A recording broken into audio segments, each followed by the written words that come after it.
Dear students, welcome to our educational channel mechanical Pandit. आज हम लोग थ्योरी ऑफ मशीन के अंदर जो अपना लेक्चर नंबर है दैट इज 60।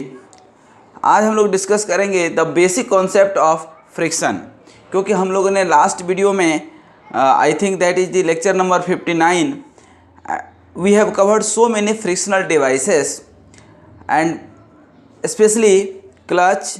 ये हम लोग जो ने कवर किया है क्लच, आपका स्क्रू जैक, ये जो है दो स्पेसिफिक और बियरिंग, ये तीन जो है मेन पार्ट है अपना frictional device theory of machine के अंदर, जिसको हमने अभी लास्ट वीडियो में कवर किया है। तो इसी के कंटिन्यूएशन में जो है फ्रिक्शनल डिवाइस का 3D मॉडल और सारी चीज़ें हम आपने देखा था। आज हम डिस्कस करेंगे कॉन्सेप्ट ऑफ द फ्रिक्शन। देखिए, फ्रिक्शन का कॉन्सेप्ट बहुत ही सिंपल है कि जो भी सरफेस हम लोग नेकेड आई से देखते हैं, कोई भी ब्लॉक हो, कोई भी ब्लॉक है तो हम लोग देखने में ये स्मूथ दिखता है, ठीक है ना, लेकिन ये एक्चुअली जो है स्मूथ होता नहीं है, ठीक है ना। जब माइक्रोस्कोपिक लेवल पे आप देखते हैं, ठीक है ना, any surface will never be perfectly smooth. When you see with the help of microscope, then you can see the irregularity और रफनेस। इसके ऊपर का रफनेस या इरेगुलरिटी जब आप देखेंगे तो कुछ इस तरह का आपको दिखेगा। कई बार किसी सरफेस में आपका जो है ये सरफेस है, इसके ऊपर आप देखेंगे तो ये जो है इस तरह का दिखेगा। तो ये जो है आपका जो वैली है, पीक एंड वैली, इसको जब आप मिलाएंगे तो that is the peak and valley. ये जो सरफेस नीचे गया, जैसे यहाँ पे हम देखें तो इस तरह से थोड़ा सा हम जूम करके दिखाएं तो ये इस तरह का सरफेस बनेगा, ठीक है ना।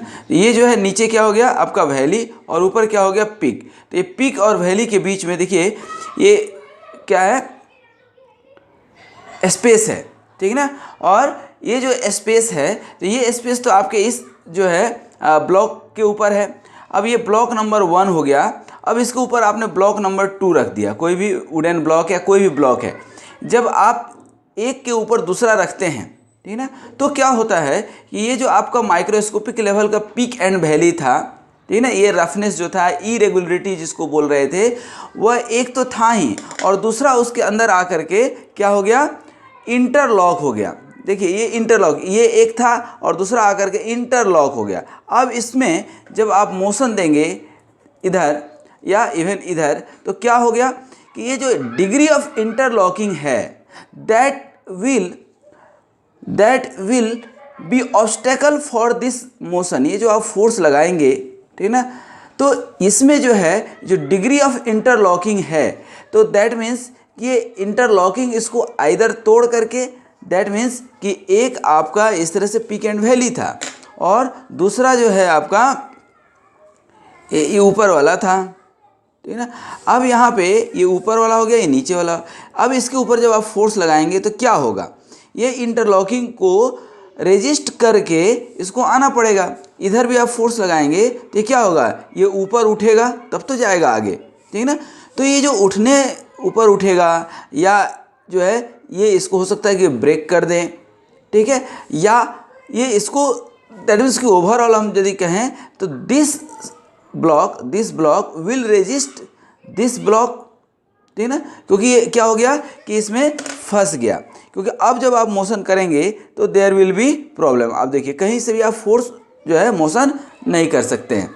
जैसे कि आप ये देख सकते हैं तो ये एक आपका सरफेस है, इसके ऊपर सेम रखेंगे तो क्या हो जाएगा, इंटरलॉक हो जाएगा और तब आप फोर्स लगाएंगे तो it will resist the motion. That force which is being generated due to the interlocking of the surface is called force of the friction। इसी को हम लोग बोलते हैं force of friction। That means the opposing force which acts in the opposite direction of the movement of the body, that is called force of friction। और इसको बोलते हैं degree of interlocking। ये देखिए हम थोड़ा थोड़ा लिखते हुए जाते हैं। अब degree of इंटरलॉकिंग, अब ये आपको दिखेगा कब, सिर्फ माइक्रोस्कोपिक लेवल पे दिखता है दोस्त, ये ध्यान रखिएगा। तो ये डिग्री ऑफ इंटरलॉकिंग, जब डिग्री ऑफ इंटरलॉकिंग बढ़ेगा तो आपका फोर्स ऑफ फ्रिक्शन भी क्या होगा, बढ़ते जाएगा। ठीक है, तो दैट मीन्स कि degree of interlocking and force of friction, ठीक है, यही कॉन्सेप्ट जो है आपका इंगेजिंग और डिसएंगेजिंग, दैट मीन्स कि मोशन को अपोज करेगा। ठीक है, that means the every point either in machine और block force of friction is being arises due to the relative motion between two parts and hence some energy will be wasted, क्योंकि आप force लगा रहे हैं, ठीक ना, force into displacement, energy will be dissipated in the form of heats. लेकिन ये heat जो एनर्जी है ये चूँकि इतना कम अमाउंट होता है कि दैट कैन बी इग्नोर्ड, ठीक है ना। तो ये जो एनर्जी आपने वेस्ट किया टू ओवरकम दी फ्रिक्शन, ठीक है ना, तो इसी को हम लोग फ्रिक्शनल एनर्जी भी बोलते हैं। ठीक है ना, in case of high load, ठीक है ना, ये तो अभी कोई लोड नहीं है, सिर्फ ब्लॉक है, लेकिन इसके ऊपर हम लोड लगा देंगे, ठीक है ना, तो यही force of friction, that means कि इंटरलॉकिंग क्या होगा, बढ़ जाएगा। ठीक है, अब सवाल उठता है कि क्या ये फ्रिक्शन यूजफुल है?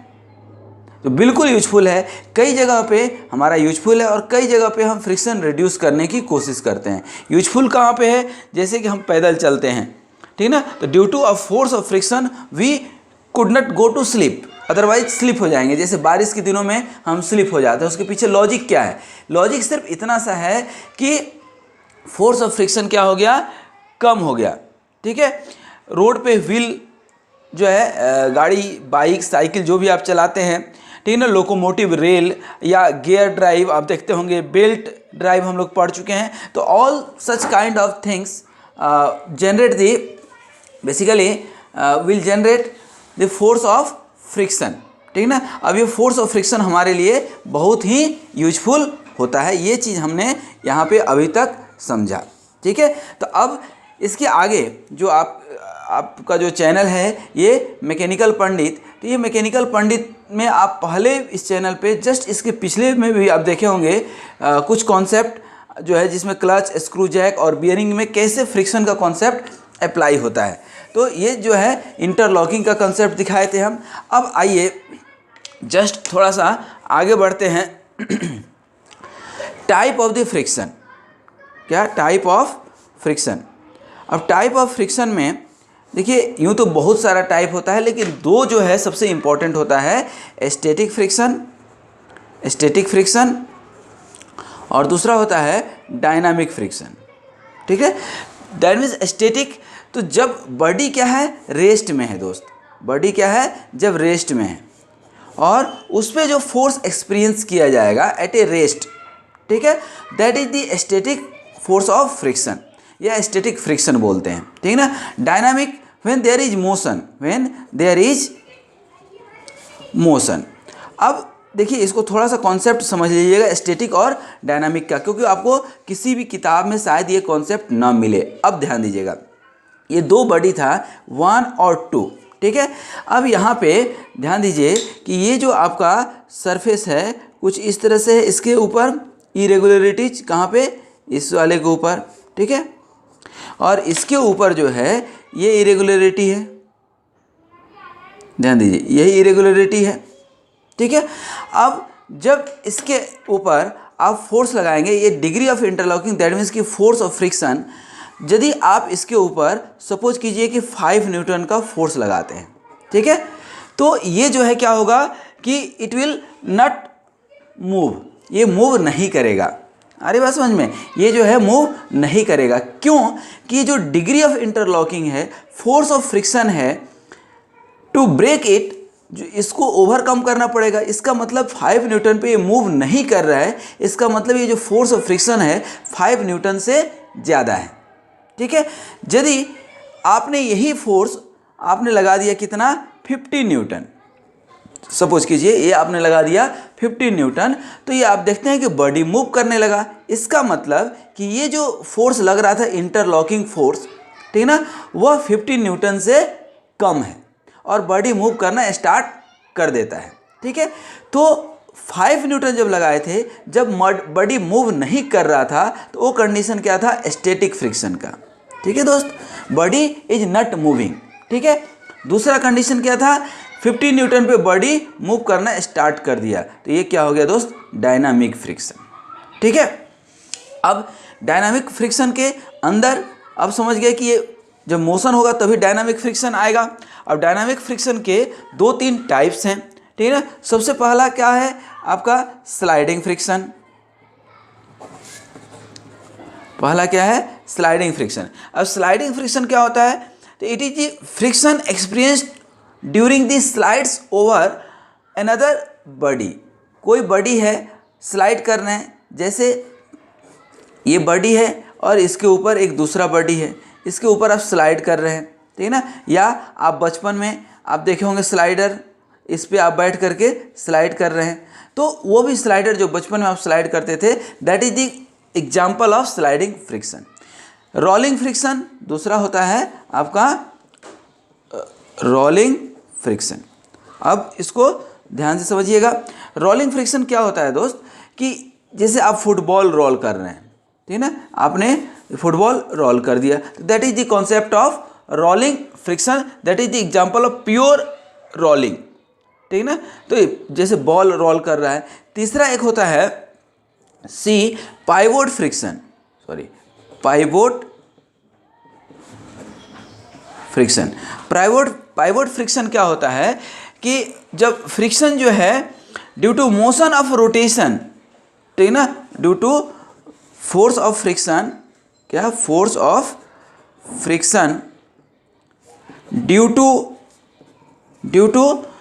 टू मोशन ऑफ रोटेशन, ठीक ना। फॉर एग्जांपल आप बियरिंग देखते होंगे दोस्त, ठीक ना। आप बियरिंग जब आप देखते हैं तो आप देखिए बियरिंग का क्या कॉन्सेप्ट है। एक जो है ये आपका आउटर एक्सटर्नल है और ये जो है आप देखते होंगे ये आपका इंटरनल है। अब इसके अंदर क्या है आपका, हो सकता है कि रोलर हो, यहाँ ध्यान दीजिए, तो यहाँ पे अब ये आपका शाफ्ट है और ये रोल कर रहा है, और ये जो है आपका आउटर क्या है, फिक्स है। आउटर क्या है, फिक्स है, और अंदर का जो है रोटेट हो रहा है, ठीक ना, पहला कॉन्सेप्ट। दूसरा कॉन्सेप्ट आप देखे होंगे एक्सियल थ्रस्ट का। ये देखिए, ये आपका एक्सियल थ्रस्ट का एग्जांपल है। ये कोई पाइवोट है और इसके अंदर जो है आपका शाफ्ट है, ठीक है, ये शाफ्ट है, and this shaft is rotating, ये क्लॉकवाइज या एंटी क्लॉकवाइज रोटेट कर रहा है। तो that is the example of axial जो है थ्रस्ट।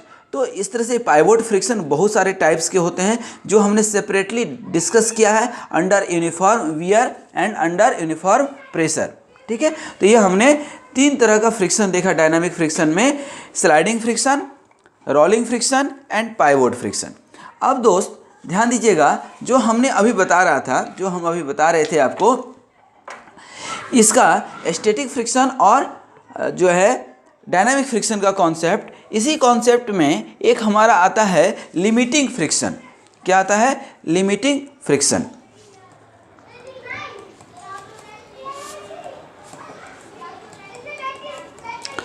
देखिए, आपका जो अपना चैनल मैकेनिकल पंडित है उस पर हमेशा आप जो है इन सीक्वेंस जो है वीडियो देखने की कोशिश कीजिए, तो चीज़ों को आप जो है लयबद्ध होकर के समझ पाएंगे। तो देखिए, अब लिमिटिंग फ्रिक्शन क्या है।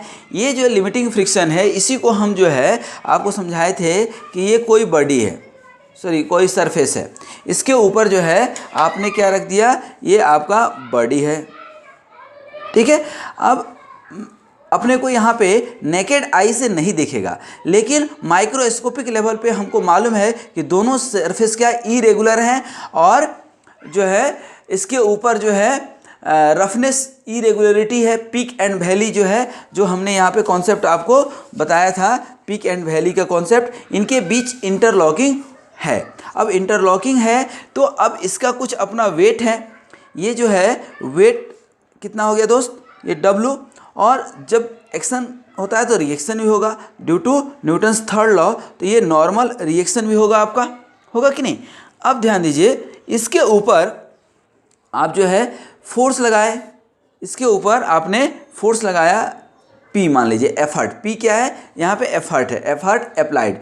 तो ये एफर्ट जो है आपने लगाया कितना, 5 किलो न्यूटन, जो हमने 5 न्यूटन, 5 न्यूटन जो कॉन्सेप्ट बता रहे थे, और उसमें बॉडी जो है मूव नहीं कर रहा है। इसका मतलब क्या हो रहा है कि इधर कोई ना कोई फोर्स लग रहा है आपका, ठीक ना। ये जो फोर्स ऑफ फ्रिक्शन लग रहा है, ठीक है ना, दैट मीन्स कि ये P से ये F जो है क्या है, P से ज़्यादा है। F क्या है, P से ज़्यादा है। तो F यदि P से ज़्यादा है, if F is more than P, then body will not move, body will not move, ठीक है। अब हम एक एक करके, ठीक है ना, हम जो है इसको बढ़ाते हैं। पहले 5 था, अब हम 6 न्यूटन करके देखते हैं, फिर बॉडी मूव करना शुरू नहीं किया। हम 10 न्यूटन कर देते हैं तो भी देखते हैं बॉडी मूव नहीं कर रहा है, ठीक ना। हमने 14 न्यूटन कर दिया और फिर भी बॉडी मूव नहीं कर रहा है। लेकिन जैसे ही 15 न्यूटन हमने करा, बॉडी मूव करना स्टार्ट कर दिया, ठीक ना। तो 14 न्यूटन पे हमारा बॉडी क्या कर रहा है, मूव नहीं कर रहा है, ठीक है ना। क्यों कि इधर अपोजिट डायरेक्शन में due to degree of interlocking, ये जो इंटरलॉक है, due to interlocking it is not permitting to give the motion. So this 14 newton is basically limiting friction दोस्त। इसको क्या बोलते हैं, लिमिटिंग फ्रिक्शन। ध्यान दीजिएगा, इसको क्या बोलते हैं, लिमिटिंग फ्रिक्शन। तो अब लिमिटिंग फ्रिक्शन के बाद जो है, अब आप देखिए क्या आएगा, ये तो हो गया आपका क्या, लिमिटिंग फ्रिक्शन। अब लिमिटिंग फ्रिक्शन आपका कितना हो गया यहाँ पे, 14 न्यूटन, और 15 न्यूटन क्या हो गया, डायनामिक फ्रिक्शन, क्योंकि इसके बाद क्या हो गया, बॉडी मूव हो गया, ठीक है। अब यहाँ पे ध्यान दीजिएगा, ये जो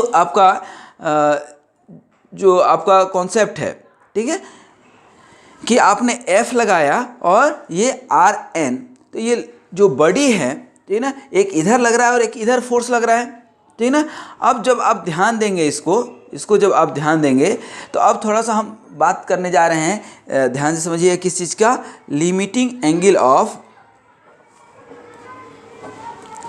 ऑफ फ्रिक्शन।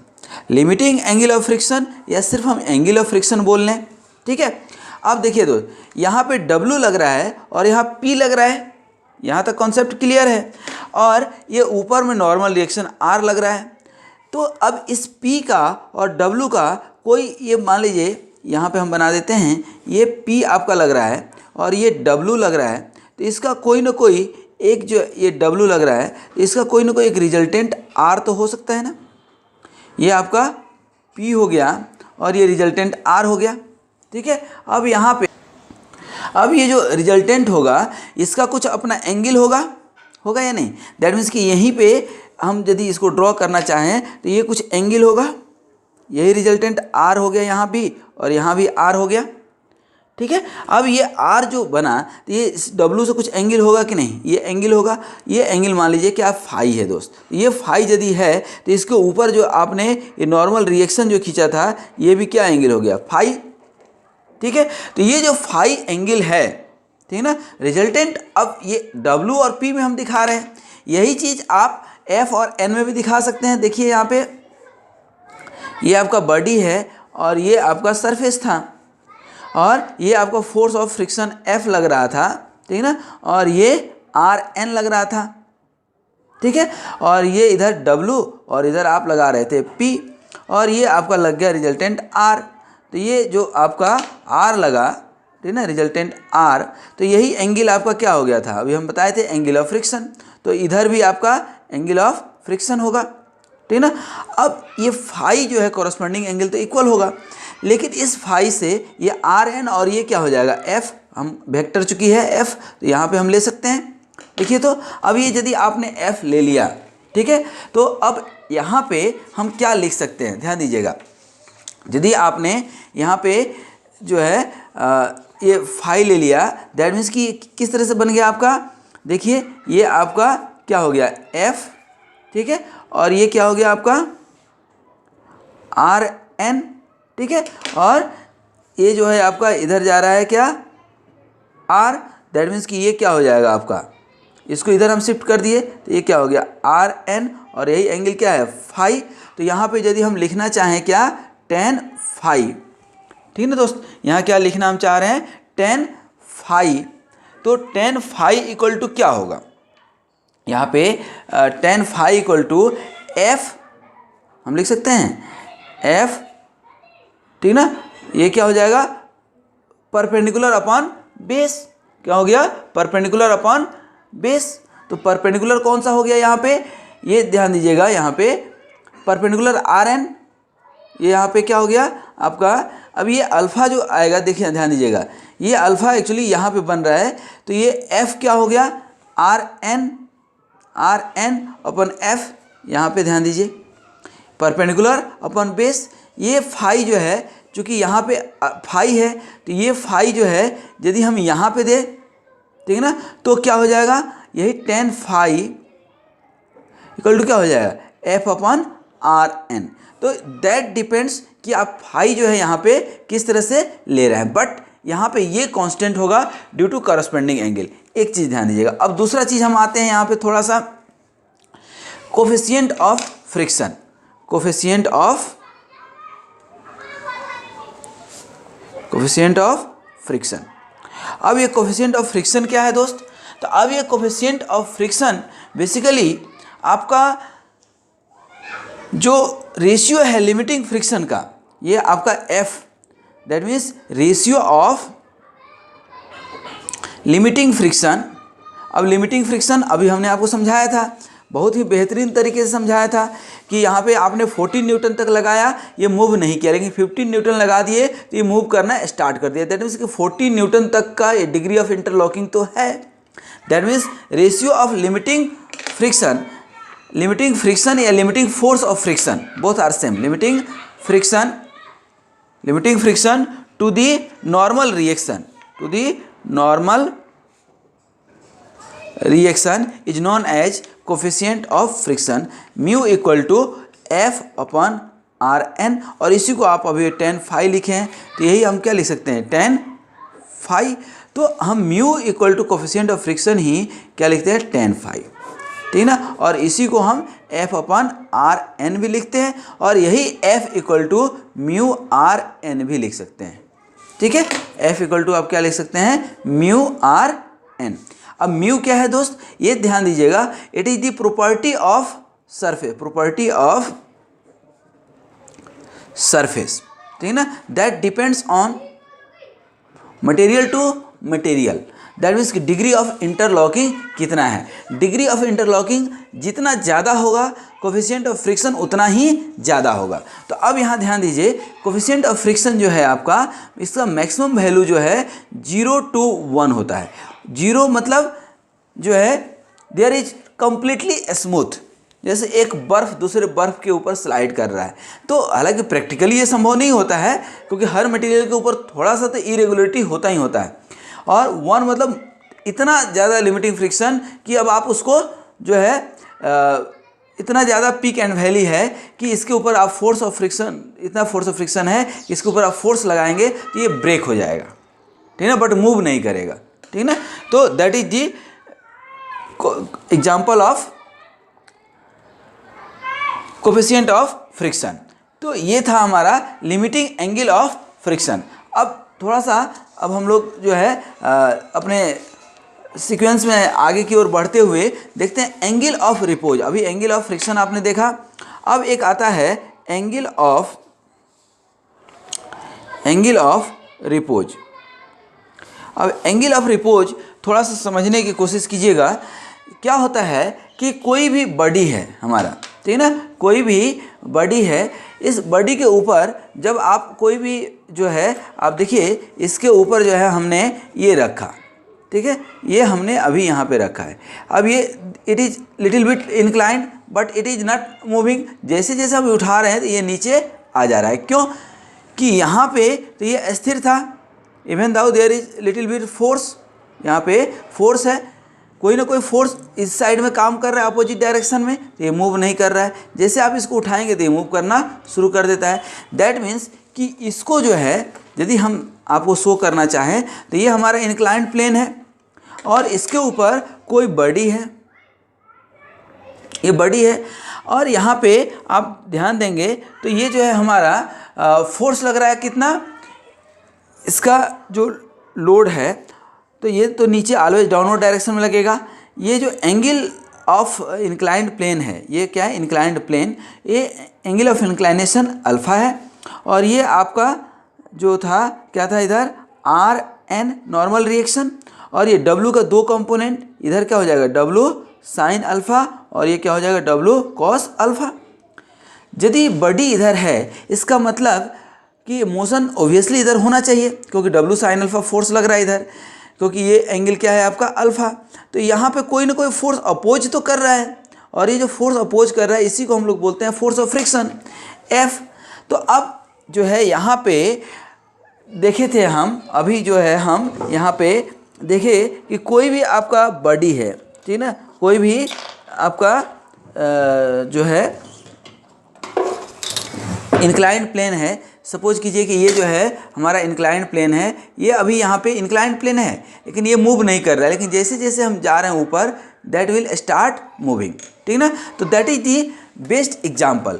तो ये मूव करना तो शुरू करेगा, ठीक ना। तो यहाँ पे जो मूव करना शुरू करेगा, तो अब इस बॉडी को आप थोड़ा सा कंसिडर कीजिए कि इसका कुछ वेट है, it is resting on the inclined plane. If the angle of inclination alpha of the plane to the horizontal is such that the body just begins to move is called angle of repose। जिस angle पे ये move करना शुरू कर देगा उसको हम लोग बोलते हैं angle of repose. That means कि जो ये आपका डब्लू साइन अल्फा है, ठीक है ना, हम शॉर्ट में लिख रहे हैं W sine alpha equal to क्या हो जाएगा एफ, ठीक है ना। डब्लू साइन अल्फा इधर लग रहा है और एफ फोर्स ऑफ फ्रिक्शन इधर लग रहा है, ठीक है ना, और ये फोर्स ऑफ फ्रिक्शन क्या है म्यू आर एन। तो ये W sine alpha equal to जैसे ही एफ होगा तो ये मूव करना शुरू कर देगा दोस्तों, ठीक है। और यही क्या होता है म्यू आर एन, इसी को हम क्या लिख सकते हैं म्यू आर एन। और यहाँ पे आप जो है हॉरिजॉन्टली रिजॉल्व करेंगे, resolving the force horizontally, resolving the force in horizontally, तो क्या हो जाएगा, सॉरी हॉरिजॉन्टल नहीं, अलोंग द प्लेन कर लें, अलोंग द प्लेन।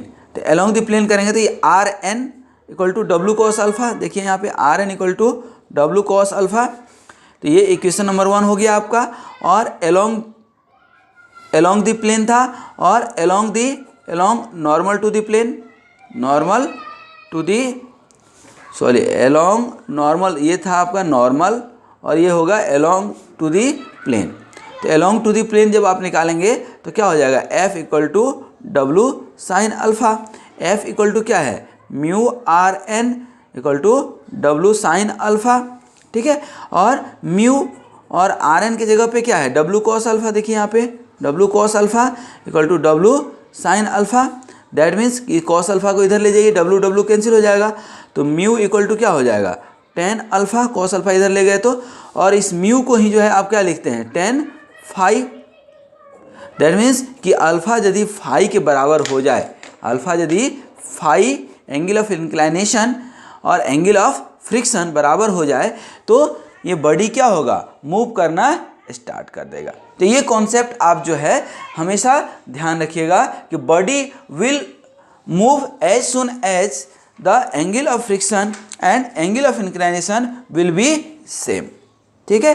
तो दोस्तों ये था हमारा basic concept of the friction, ठीक है। अब लास्ट में थोड़ा सा 2-4 लॉ जो है हम डिस्कस कर लेंगे, किसका force of concept of friction का, ठीक ना। तो लॉ ऑफ जो है अब बहुत सारे लॉ है कि स्टैटिक फ्रिक्शन का, सॉलिड फ्रिक्शन का, डायनामिक फ्रिक्शन का, ठीक ना, फ्लूइड फ्रिक्शन का, सबका अलग अलग कॉन्सेप्ट है। लेकिन हम लॉ ऑफ जो है स्टैटिक फ्रिक्शन यदि देखें, लॉ ऑफ स्टैटिक फ्रिक्शन, तो जस्ट थोड़ा सा कॉन्सेप्ट देखिएगा।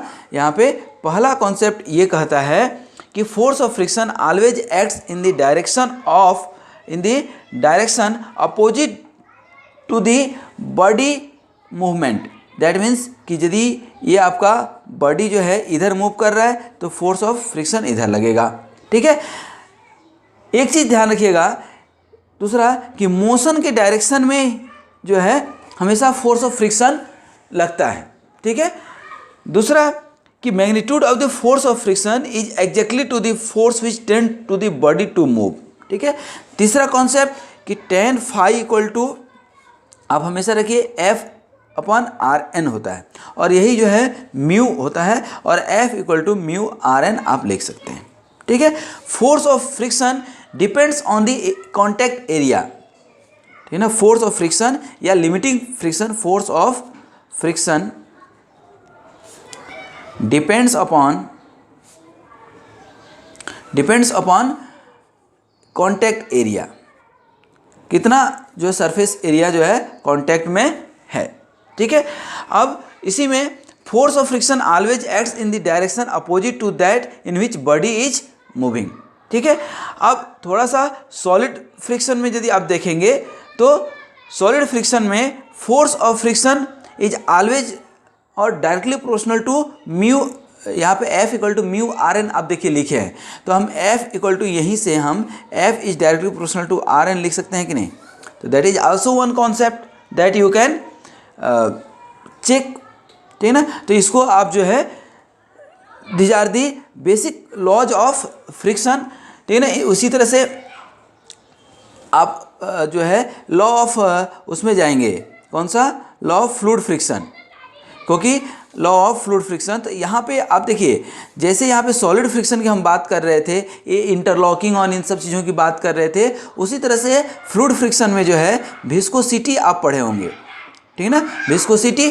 और उसी तरह से जब आप बाइक या कुछ चलाते हैं तो there is a drag force, ठीक है ना, एयर रेजिस्टेंस जिसको ड्रैग फोर्स बोलते हैं, तो वो भी क्या है, एयर रेजिस्टेंस, दैट मीन्स कि drag force is one kind of frictional force, ठीक है ना। तो ये फ्लूइड फ्रिक्शन में भी जब आप जाएंगे तो यहाँ पे फोर्स ऑफ फ्रिक्शन ध्यान रखिएगा, in case of force friction यहाँ पे force of friction is independent of load, force of friction is independent of load, ठीक है। तो ये एक की कॉन्सेप्ट था, ठीक है ना। दूसरा कि that depends on temperature, force of friction in case of fluid friction depends on the temperature, ठीक है ना। उसी तरह से it is the independent of substance of the bearing surface, bearing surface क्या है, और for the different lubricants for the different fluid the force of friction will be different. तो दोस्तों इस तरह से हम लोगों ने कॉन्सेप्ट ऑफ फ्रिक्शन पढ़ा, और फोर्स कॉन्सेप्ट ऑफ फ्रिक्शन में it is time to summarize all those concepts. तो हम लोगों ने देखा यहाँ पे कॉन्सेप्ट कि सबसे पहले हम लोगों ने क्या पढ़ा, फ्रिक्शन की इंटरलॉकिंग, डिग्री ऑफ इंटरलॉकिंग, ठीक है ना। उसके बाद जो है हमने देखा कि यहाँ डिग्री ऑफ इंटरलॉकिंग के बाद जो है हमने यहाँ पे टाइप्स ऑफ फ्रिक्शन बताया था, देखिए यहाँ पे ये टाइप्स ऑफ फ्रिक्शन हमने बताया, टाइप्स ऑफ फ्रिक्शन में आपका स्टैटिक और डायनामिक में भी तीन चीज़ हमने बताया था, क्या, स्लाइडिंग, रोलिंग एंड पाइवोट। यहाँ पे लिख देते हैं जस्ट आपको रिवीजन के लिए, sliding, rolling and pivot friction, ठीक है। उसके बाद ये पढ़ने के बाद हम लोगों ने कॉन्सेप्ट देखा था लिमिटिंग फ्रिक्शन का दोस्त, ठीक है ना। ये हमने बहुत क्रिटिकली समझाया है, ये बहुत कम बुक में आपको इतना क्लियर मिलेगा, किसी भी बुक में, ठीक है ना। ये चूँकि आपका अपना चैनल है तो मैं चीज़ों को जितना जो है ऑप्टिमाइज करके उसको मिनिमम लेवल पे, जितना एक मिनिमम लेवल पे आप समझ सकते हैं उस लेवल पे मैं लाने की कोशिश करता हूँ। फिर limiting angle of friction, that means कि एंगल ऑफ फ्रिक्शन हमने बताया था आपको, एंगल ऑफ फ्रिक्शन। फिर हमने बताया था आपको एंगल ऑफ रिपोज, ठीक है। तो एंगल ऑफ रिपोज बताए थे, और लास्ट में जो है ये एंगल ऑफ रिपोज का भी पूरा कॉन्सेप्ट हमने बताया था।